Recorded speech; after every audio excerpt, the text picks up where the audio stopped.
Je suis assistante tutélaire pour un service mandataire judiciaire à la protection des majeurs. J'assiste les délégués dans le cadre des mesures de protection.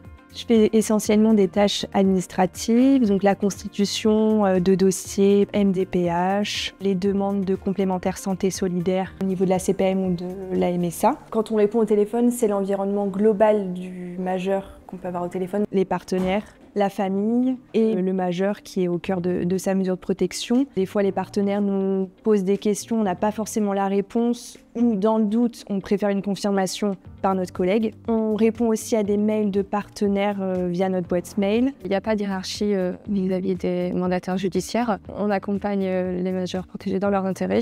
On a juste différentes missions. Les mandataires vont aller en visite à domicile et nous, on est plus souvent au bureau pour les démarches administratives. Il y a quand même une relation de confiance qui s'installe aussi parce qu'on a quand même des tâches ou certaines tâches où nous sommes en autonomie et on assiste le délégué au suivi du dossier du majeur protégé. J'ai 4 délégués mandataires, donc 2 personnes à temps plein et 2 à mi-temps, ce qui fait en tout 161 dossiers. Il n'y a pas de journée type dans mon travail. Bon, bien sûr, il y a toujours des tâches récurrentes qui sont les mêmes, comme la gestion des mails. Mais après, comme on fait le suivi de personnes fragilisées, on est souvent amené à gérer des choses différentes au quotidien. Nous travaillons en interne avec donc les délégués, les assistantes, la comptabilité aussi, le standard, qui nous transmet des appels ou qui peut nous interpeller quand il y a quelqu'un qui vient à l'accueil. Et nous sommes encadrés par le chef de service et la directrice. Au niveau extérieur, on a tout un type de partenaires, les partenaires médico-sociaux, les suivis SAVS, les éducateurs, les infirmiers psy. Au niveau plus organisme de droit, on a la MDPH, la CAF, la MSA, la CPAM.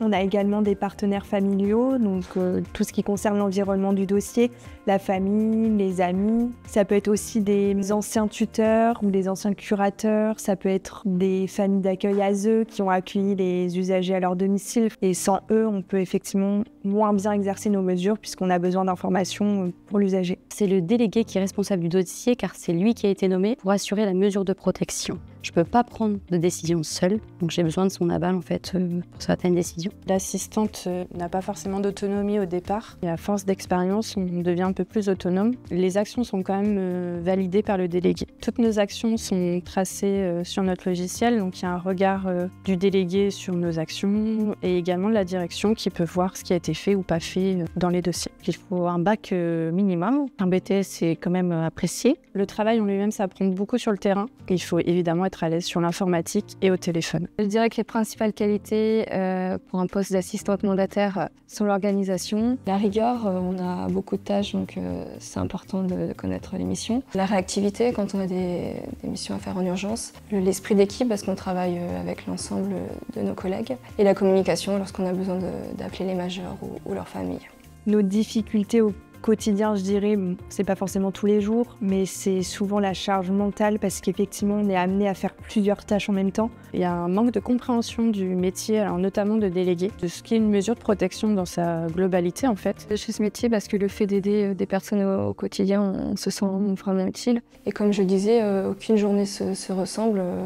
On apprend des choses tous les jours, donc c'est enrichissant au quotidien. C'est l'aspect humain qui me plaît beaucoup, le fait d'aider les personnes en difficulté. Ce que j'aime aussi, c'est qu'il n'y a pas de routine. En fait, il n'y a jamais une journée qui se ressemble. C'est un métier vraiment enrichissant. Il y a un apprentissage constant de notre travail. On découvre tous les jours des nouvelles choses. Et la relation avec les majeurs. La reconnaissance de certains aussi du travail qu'on fait pour eux. Ils ont pour certains conscience qu'on fait beaucoup pour eux et ils nous en remercient. Je voulais travailler dans une structure qui porte des valeurs qui me ressemblent, comme l'entraide, le soutien et l'appui aux personnes fragilisées. J'aime mon métier pour le côté humain, le travail avec les usagers, le travail avec les partenaires, le travail en équipe avec le délégué. J'aime également le côté accompagnement du majeur. S'il a des questions sur telle ou telle chose, prendre du temps au téléphone pour les écouter, c'est important aussi, puisqu'on n'est pas non plus là que pour le côté administratif, on est aussi des humains, donc on prend en compte leurs problématiques.